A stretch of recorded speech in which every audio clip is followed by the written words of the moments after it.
Voilà, ceux qui nous suivent, nous sommes en direct. Vous pouvez toujours réagir et poser des questions si vous êtes intéressé par la problématique que nous abordons. Jacques a beaucoup de choses à nous apporter encore ce jour et on attend que son diapo se mette en place, voilà, Les qui gens qui posent des questions, s'ouvre. les gens qui posent des questions, ils les posent par écrit sur Facebook. Oui, c'est sur D'accord. Facebook. Prochainement, nous allons mettre un lien direct afin qu'ils puissent interagir avec nous directement et poser des questions et ça va être plus intéressant. Et pendant que le diaporama s'en vient, se prépare, Oui, je signale à tout le monde qui nous regarde en ce moment que ton fils, oui, Commis et ton fils vivent à Montréal. oui, Moi, je, oui, moi, je vis dans la ville de Québec. La ville de Montréal est beaucoup plus touchée par la pandémie du COVID-19 que la ville de Québec. La ville de Québec, beaucoup moins. ah, oui, Alors, ce garçon de commis qui s'appelle Nathanaël, il est en train de préparer l'arrivée, l'accouchement du diaporama que j'ai préparé hier, avant-hier, et cette nuit, et même encore ce matin. On est ouais. prêt à faire la présentation quand tu seras prêt, commis. Voilà de quoi on va parler aujourd'hui. On peut sauter à la suivante, commis, s'il vous plaît.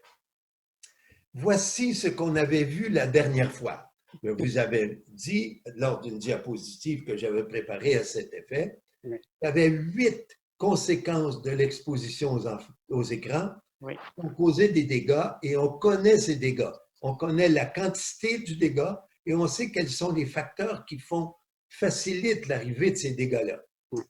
Or, ces dégâts-là, on les a numérotés en 8 catégories et il y en a qui concernent la famille, il y en a qui concernent l'école et il y en a qui concernent la santé publique. En fait, tous ces dégâts-là concernent tout le monde. Mais plus particulièrement la famille, on sait que quand le temps écran augmente n'importe où, dans n'importe quelle famille d'Afrique, d'Amérique du Sud, du Brésil, du Gabon, oui, d'Europe et d'Asie, le temps des écrans augmente, ce qui diminue, la première chose, c'est les conversations familiales. La deuxième chose, c'est comme l'attention des enfants a été captivée par des moyens électroniques et qu'il n'y a pas un prof, pas une enseignante qui est capable d'exercer un attrait aussi captivant sur les cerveaux d'enfants, mais c'est sûr qu'un enfant qui a de la misère à rester concentré, ben, c'est ses résultats scolaires qui en souffrent et il est tenté, en arrivant à 13, 14 et 15 ans, il est tenté de croire qu'en quittant l'école, c'est la liberté dehors, alors qu'à l'école, c'est le goulag.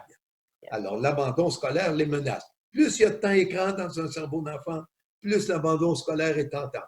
Et la troisième chose qui concerne directement les familles, c'est la cyberdépendance.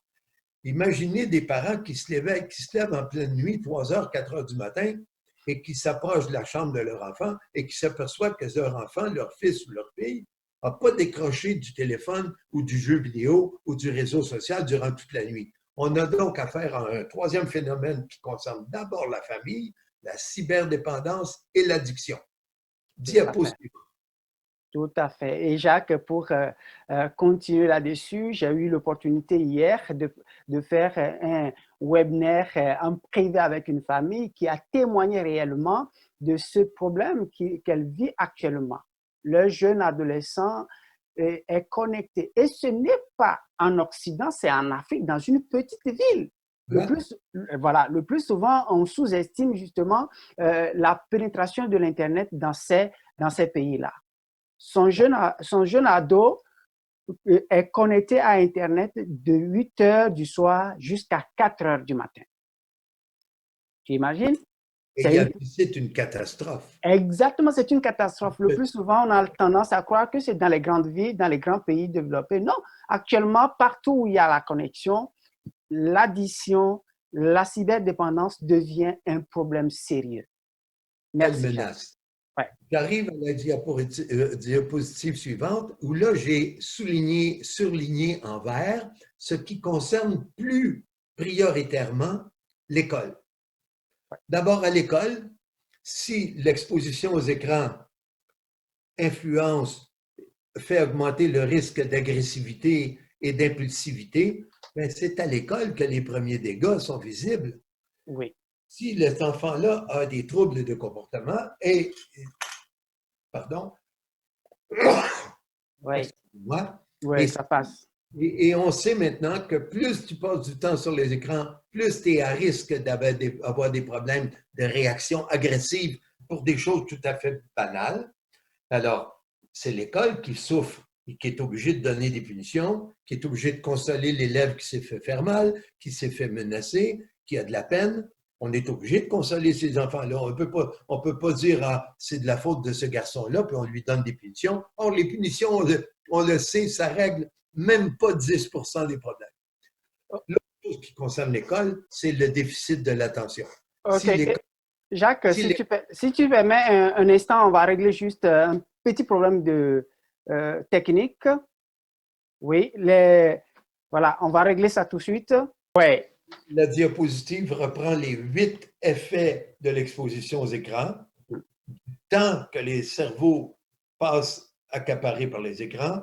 J'avais parlé de la numéro 1, de la 3, de la 4, réussite éducative et abandon scolaire.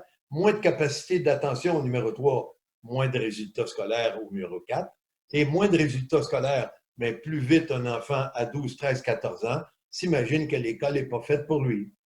Et enfin, on peut passer à la diapositive suivante pour voir les responsabilités de la santé publique. oui,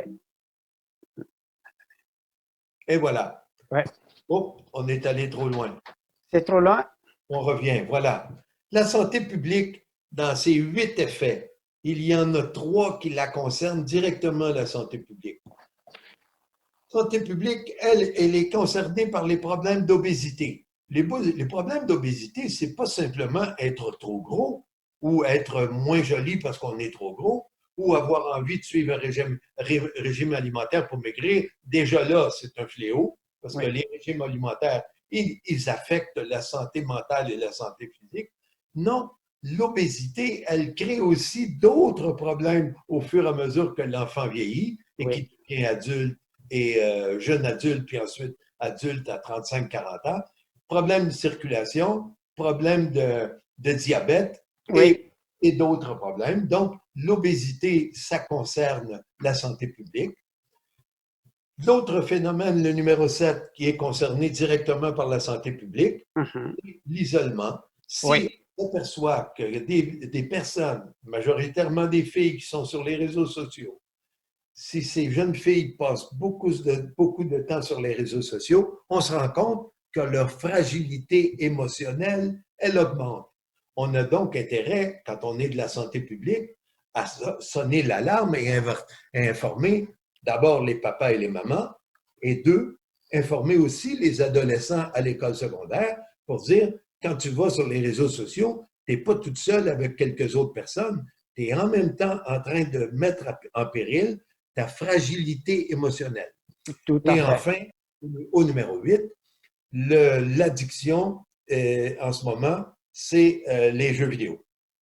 Si vous saviez comment l'industrie du jeu vidéo a protesté quand on a intégré la maladie du gamer, la Yeah. maladie du joueur Oui, vidéo, quand on a intégré ça dans le répertoire des maladies mentales, ils ont crié et hurlé à l'injustice. Non, non, non, nos jeux sont bons, ils ont de bons effets. Ben oui, tes effets, tes jeux vidéo, ils ont des bons effets. Comme la cigarette avait des bons effets, elle oui, nous détendait, elle nous faisait du bien. C'est une blague. tout à fait. En fait, le jeu vidéo ne te rend pas service, il t'exacerbe tous les problèmes mentaux que tu avais déjà. Et ça concerne la santé publique, l'addiction. D'ailleurs, le 10 février dernier, au Québec, le ministère de la Santé et des Services sociaux tenait des audiences avec des experts pour écouter quels sont les effets de l'exposition des enfants aux écrans. Et tout ce qui est sur la liste des 8 effets sur cette diapositive-là, ça a été passé en revue par des experts. Merci. Diapositive suivante. À moins que tu veuilles commenter, Oui, Commis. oui, je ne vais pas commenter, c'est juste pour apporter une petite information. En 2012, lorsque moi je faisais mes études doctorales, j'ai eu à faire, à déployer un protocole sur le terrain pour observer les enfants regardant les contenus audiovisuels. On avait pris un court-métrage de Kirikou.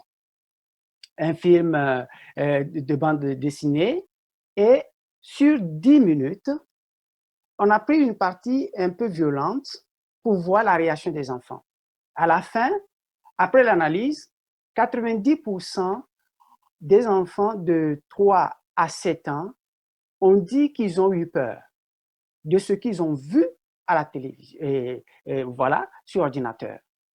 Et que seulement 5% de ceux qui ont regardé ce court-métrage ont trouvé de la satisfaction.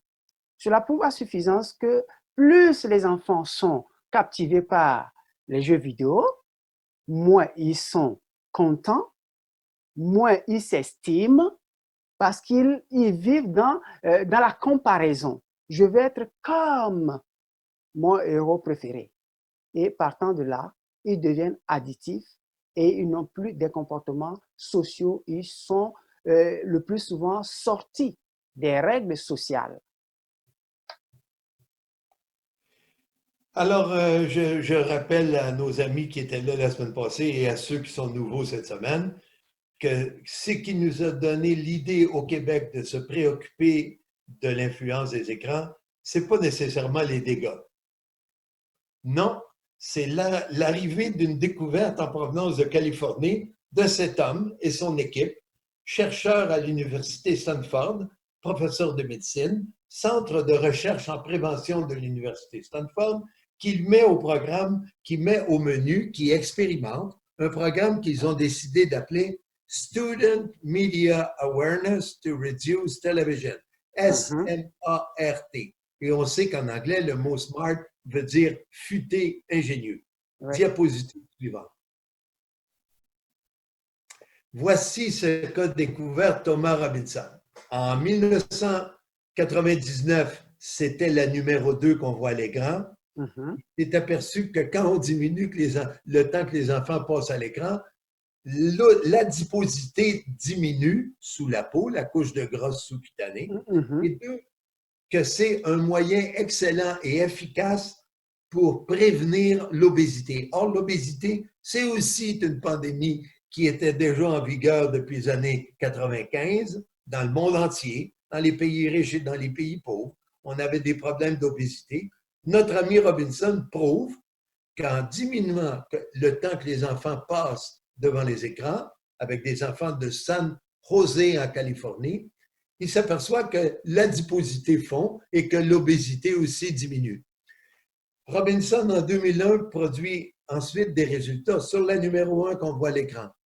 Il s'aperçoit que quand la violence, les écrans diminuent, le temps que les enfants y passent, la violence verbale diminue de 50%, de moitié, c'est formidable. Oui. Et la violence physique, coup de poing, coup de pied, bagarre, diminue de 40%. Pas besoin de donner des punitions, monsieur le directeur d'école, pas besoin de donner des récompenses aux élèves qui font de la délation parce que quelqu'un a fait mal aux autres. Non, juste diminuer le temps qu'on passe devant les écrans. C'est la découverte de Robinson qui a été rendue publique en 2001 sur la violence qui nous a mis la puce à l'oreille de tenter notre chance, nous au Québec, de former un programme qui ressemblerait à celui de Robinson en Californie. Lui, Robinson, c'est Student Media Awareness to Reduce Television. Au Québec, nous, on a pris le principe de la réduction du temps écran et on en a fait un jeu, un nouveau sport, difficile. On sait que Robinson avait aussi découvert un troisième bénéfice à la réduction du temps écran, l'asticotage des parents pour se faire acheter des jouets ou des céréales avait diminué quand les enfants passaient moins de temps devant les écrans. Oui. Diapositive suivante. Merci. Le programme mis au point au Québec de réduction du temps écran, c'est un programme qui s'adresse à toute une école. Ça répond à la question de notre ami Grégoire du Gabon, oui, du Gabon. Un commentaire de la semaine passée. Le programme qu'on a mis au point, c'est un programme jeu, un programme ludique qui concerne toute l'école. Qui sont les premiers joueurs à décider si l'école va jouer à ce nouveau jeu difficile? C'est les enseignants. Si les enseignants disent, nous, on est prêts à préparer notre classe, chacun notre classe, à la force de nos talents, on va préparer les enfants de notre classe à participer au match, c'est les enseignants qui décident. Les papas et les mamans sont tout de suite convoqués à l'école sous forme de conférence, une assemblée générale de parents pour leur dire, on a trouvé un truc pour que vos enfants diminuent le temps qu'ils passent aux écrans. Et qu'est-ce qui va changer quand ça va se produire dans la maison chez vous si vos enfants participent? Les conversations familiales vont reprendre vie. Il n'y en a de moins en moins aux États-Unis, au Canada, en Europe. Oui. Chez vous aussi, dans la maison, s'il y a moins de temps aux écrans, vous allez vous apercevoir que papa et maman, à l'heure des repas, il y aura des conversations familiales. On propose aussi le jeu, non seulement à des écoles élémentaires avec des enfants, on le propose aussi à des adolescents. Les adolescents, c'est coriace. Hein? Et d'abord, avant même que tu ouvres la bouche, ils sont au courant de tout ce qu'on va dire. Oui, tout. Si tu as les cheveux gris, tu ne connais rien dans la technologie. Alors ils m'écoutent 15 minutes, ils m'écoutent 30 minutes, ils m'écoutent 45 minutes et au bout d'une heure et demie, ils applaudissent. Pourquoi? Parce qu'ils sont contents de ce qu'ils viennent d'apprendre au sujet des écrans. Oui. Le jeu du défi sans écran consiste à examiner ce que les professionnels qui préparent les jeux vidéo et les réseaux sociaux, comment ils procèdent pour te garder captif, prisonnier des écrans.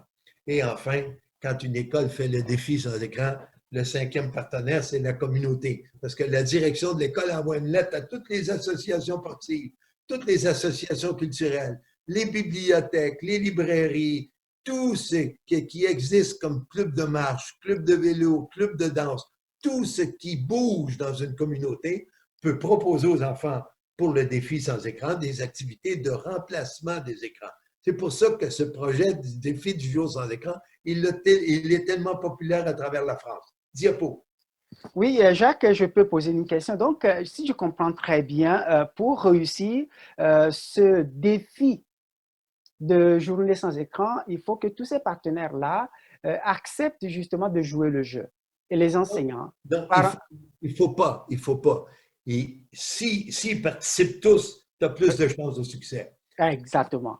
Mon cher commis, il y a des écoles où on est allé où les enseignants n'ont pas voulu collaborer. C'est arrivé une fois. Sais-tu qui a mené le bal dans l'école? Non. Les plus grands, les sixièmes années dans notre système. En France, ce serait les CM2. La maîtresse, le CM2, a donné la mission de faire le tour des classes pour expliquer le nouveau jeu. Les enfants les plus vieux de l'école ont embarqué les élèves de maternelle, première, deuxième. Tous les enfants de l'école sont embarqués dans le match. Dans une autre école, il n'y a aucun papa, aucune maman qui est venu à l'assemblée de parents pour décider sur le frère. Ben, malgré tout, c'est les élèves et les enseignants qui ont mené le bal et qui sont devenus la locomotive. Donc, quand on a tout ce monde-là, ça aide. Mais on n'est pas obligé d'avoir tout ce monde-là avant de démarrer. On peut démarrer avec rien. Merci, Jacques. On continue. C'est très riche. Alors, je laisse tout le monde lire cette diapositive parce qu'en ce moment, sur la planète, dans les pays pauvres, dans les pays riches, dans les régions surpeuplées, les villes ou dans les campagnes isolées, partout, cette question-là se pose. Oui. Il y a des écrans dans la maison chez toi. Est-ce que tu vas préparer les enfants à maîtriser les écrans? Ou si tu vas laisser les écrans abuser des vulnérabilités des enfants et rendre les enfants accros des écrans, de la technologie? C'est une question de l'heure, 21e siècle. Ça ne se pose pas comme ça en 1990, ça se pose comme ça en 2020. Et on a encore quelques années pour décider si on va le faire ou pas. Alors, la question est très simple. Tu as deux choix. Tu peux décider que tu vas faire un petit peu des deux, mais si tu fais un petit peu des deux, tu viens de permettre à la technologie, tu viens de laisser la voie libre à la technologie pour s'emparer de la capacité d'attention des enfants et que les enfants deviennent accros de la technologie, comme si c'était une drogue. Oui, Jacques, il y a une question qui m'a été posée. Il y a deux adolescents qui m'ont dit, mais tiens, nous sommes dans un temps de confinement, nous n'avons que les écrans seulement. Qu'est-ce que nous pouvons faire? À part les écrans, à part les réseaux sociaux, nous n'avons plus d'activité. Alors, tu prends les écrans et tu t'en sers. Tu t'assures que les activités que tu refais sur l'écran, tu te poses la question, est-ce que l'activité que je fais sur écran, est-ce qu'elle me rend service en ce moment? Est-ce qu'elle rend service à mon grand-papa, à ma grand-maman qui vit dans une autre ville avec qui je peux communiquer? Si la réponse est oui, tu continues. Si la réponse est non, tu regardes l'écran et tu lui dis coucher. Oui, Comme tu fais à un chien. Tu as un chien dans la maison chez toi, ou tu as un lion, ou tu as un serpent, ou tu as un crocodile, tu veux le dompter, je t'avertis, l'animal qui est dans la maison qui s'appelle l'écran, il dévore toute ton attention. Il n'y en a jamais assez. Donc, toi, tu dois devenir maître des écrans. Tu peux te servir des écrans 6 jours sur 7, mais tu réserves une journée où tu le gardes complètement fermé, complètement. C'est ça qu'on propose pendant la période de confinement et de déconfinement. Comme on en a besoin et qu'on n'a pas beaucoup de passe-temps, bien, on s'en sert des écrans. On s'en sert pas, on laisse les écrans se servir de nous. Nous, on se sert des écrans. Mais une journée par semaine, coucher les écrans. Et une deuxième question, il y a un autre qui dit, ben tiens, lui, il est multitâche. Avec les écrans, il peut étudier en même temps, écouter de la musique et faire autre chose et traiter. J'aimerais savoir si la multitâche est un bon serviteur pour les jeunes. La multitâche n'existe pas. Je demande à des auditoires de 200 adolescents de répéter après moi. Le multitâche n'existe pas. Ce que ton cerveau peut faire, c'est passer d'une tâche à l'autre, à la première, à la deuxième, à la première, à la deuxième, à la première et à la deuxième. Ton cerveau peut devenir très habile de sauter d'une tâche à l'autre, mais le cerveau n'en fait toujours qu'une seule à la fois. Alors, c'est important qu'on connaisse ça parce que ça, c'est la neuroscience qui nous a permis de découvrir ça. La deuxième chose, c'est que si tu te penses brillant parce que ton cerveau peut écouter ta musique préférée puis en même temps faire un problème de logarithme ou un problème de trigonométrie, ben, on est content que tu sois capable de sauter d'un à l'autre. Mais souviens-toi bien que chacune des deux tâches que tu es en train de faire, elle est faite à moitié. À moitié, tout à fait. Si tu veux réussir à apprendre la trigonométrie, tu dis à ton système de son, coucher. Et tu vas t'apercevoir que le problème de trigonométrie, tu le règles beaucoup plus facilement et tu retiens beaucoup mieux ce que tu viens de faire pour demain quand tu auras un examen. Merci beaucoup, Jacques. C'est que effectivement la multitâche est tributaire de la déconcentration et on n'arrive jamais au bout de ce qu'on a entrepris comme projet. Alors, je demande à tout le monde de bien lire, c'est là-dessus. Dans la petite section brune, les deux grosses lignes en lettres majuscules. Les enfants sont-ils ravis par les écrans? Les enfants sont ravis des écrans. Tu donnes un écran, une tablette, un ordinateur ou une console de jeu à des ados, ils sont ravis. La question qu'il faut sauver, c'est maintenant que ton enfant est ravi. Est-ce que cet écran va servir ton enfant ou le desservir ou même l'asservir? Diapo. Voici pourquoi j'ai mis le mot ravi en caractère énorme, parce que cette technologie, elle a le pouvoir phénoménal de ravir le cerveau de ton enfant et de le soumettre pour que ce cerveau obéisse à l'écran. Il y a quelque chose qui cloche là-dedans. On connaît la chanson de Boris Vian, il y a quelque chose qui cloche là-dedans. Pom, pom, pom, le vieil oncle et la bombe atomique. Il y a quelque chose qui cloche là-dedans. Bien, dans les écrans, il y a quelque chose qui cloche. Et si tu t'en rends pas compte, tu es justement la clientèle parfaite pour tomber dans les pièges de tout ce qui va être proposé pour devenir accro des écrans. C'est une technologie numérique, qui est conçue et financée pour télécommander tes décisions. Financée pour télécommander mes décisions, oui, parce que tout ce que tu fais sur les jeux vidéo en ligne, tout ce que tu fais sur les réseaux sociaux, tout ce que tu fais permet à des professionnels de capter les informations sur ce que tu fais et de les vendre à des agences de marketing qui vont s'en servir pour fabriquer des algorithmes. Tu peux répéter, s'il vous plaît, mes 200 adolescents dans la salle. Algorithme. Un algorithme, ce n'est pas quelque chose qui est à ton service. Non. C'est quelque chose qui permet aux personnes qui veulent te faire acheter des choses ou qui veulent te faire décider des choses, qui permet à ces gens-là de manipuler tes neurones pour que tu fasses ce qu'ils te demandent. Moi, je ne veux pas que tu leur casses la gueule. Je ne veux pas que tu brises les écrans, mais je veux que tu saches que cette technologie-là, elle n'a pas été conçue dans ton intérêt, elle a été conçue dans l'intérêt de quelqu'un d'autre qui s'en sert pour capter ton attention. Diapo. Oui, Jacques, avant de continuer, il y a une mère qui m'a fait un témoignage. Elle dit, mais tiens, elle essaie de mettre en place un plan média en famille. Et chaque fois qu'elle retire l'écran à son enfant, il ne fait que pleurer et elle se sent coupable. Est-ce normal qu'elle soit ferme? C'est normal de se sentir coupable quand notre enfant pleure. Je me souviens quand mes enfants avaient des otites, je me sentais coupable, je me disais qu'est-ce que j'ai fait aujourd'hui dans la piscine et j'ai laissé son oreille s'endommager. Quand on est parent, on est toujours coupable, on se soupçonne, on se dit est-ce que j'ai fait une erreur?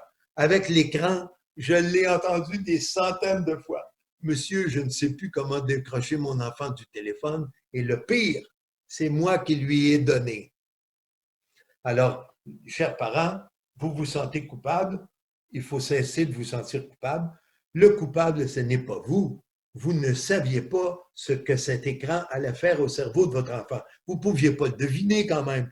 Tout le monde avait des écrans, puis tout le monde semblait heureux. Vous avez dit, moi, mon fils arrive à la maison, puis il me dit, maman, je suis le seul dans la classe qui n'est pas d'écran, je voudrais, s'il vous plaît. Toi, tu veux faire plaisir à ton enfant, tu lui en offres un.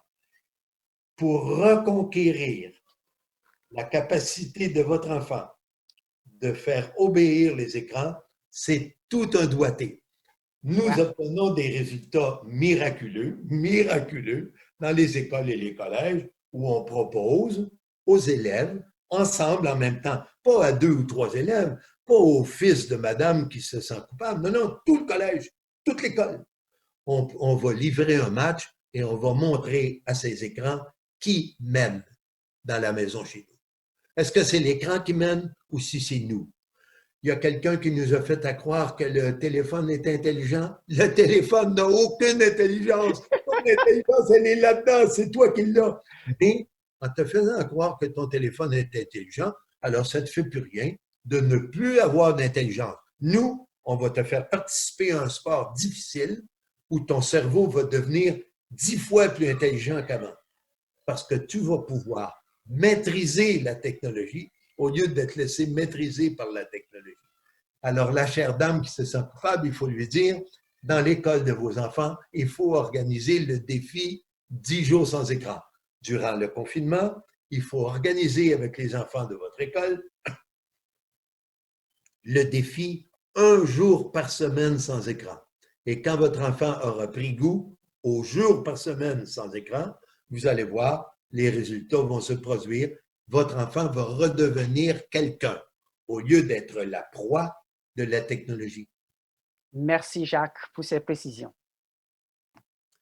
Je vois ici une classe d'élèves de Paris qui ont été filmés en pleine action, qui venaient de prendre leur contrôle sur leur cerveau.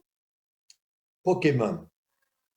Les Pokémon ont organisé il y a 3-4 ans une activité où tu cherchais des Pokémon partout.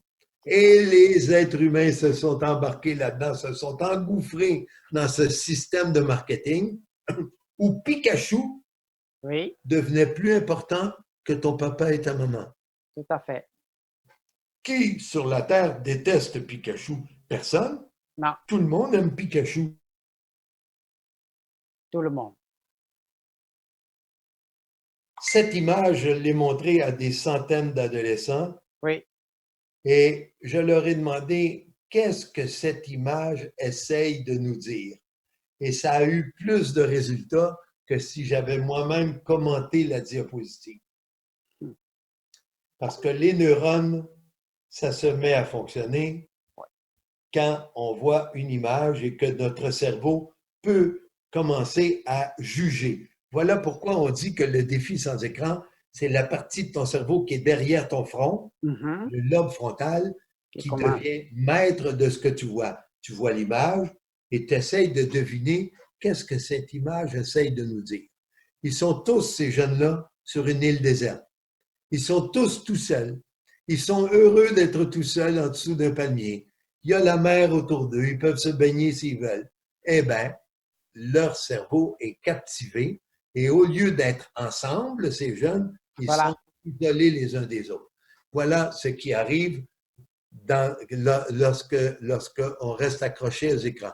On va passer à la diapositive suivante. OK, Jacques, il nous reste pratiquement 3 minutes. Est-ce que tu avais quelques mots à dire avant qu'on finisse, toi?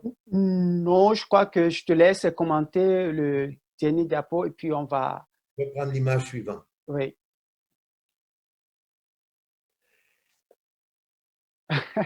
Quand je demande à un auditoire de 200 ados qui couche avec son téléphone, Oui. 8 jeunes sur 10 lèvent la main. Question suivante. Mhm. Qui se sert de son téléphone en pleine nuit? 70% des jeunes lèvent la main. Tout à fait. Ils s'en servent pourquoi?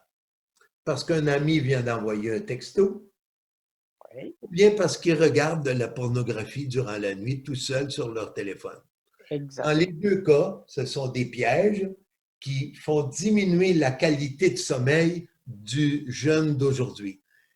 Le téléphone doit être laissé à la porte de la chambre si tu veux participer au défi 10 jours sans écran. Et si tu veux participer au défi 1 jour sans écran par semaine, un point le matin, un point le midi, un point l'après-midi, ça fait 3. Un point au repas du soir, ça fait 4. Un point à soirée, c'est le 5e. Et le 6e, c'est ton téléphone et ta tablette hors de la chambre. S'ils sont dans la chambre, ta qualité de sommeil est moins bonne et ta durée de sommeil est moins bonne. Et quand tu te réveilles, tu n'es pas aussi bien reposé. Image, s'il vous plaît. Voici donc les deux logiques qui s'affrontent.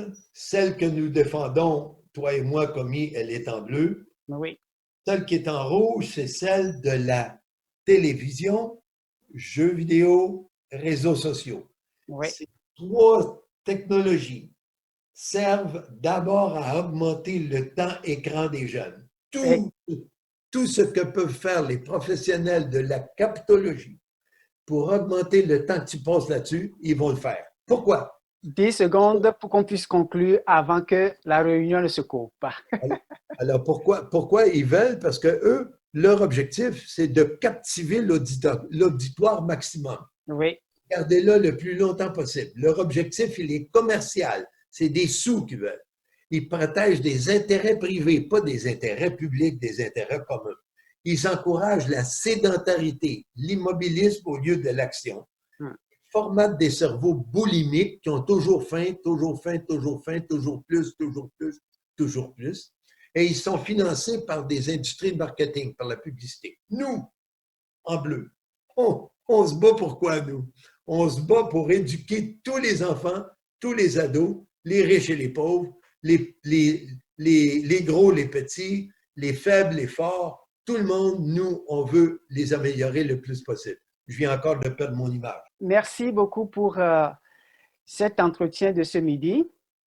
Nous sommes presque à la fin de cette deuxième séance et je crois que nous continuerons à nous battre jusqu'à ce que notre message soit entendu de tous. Jacques, tu es un ambassadeur de vieille date. Je marche dans tes pas et ensemble, nous irons. Et la semaine prochaine, on poursuit où on était rendu. Oui, tout à fait.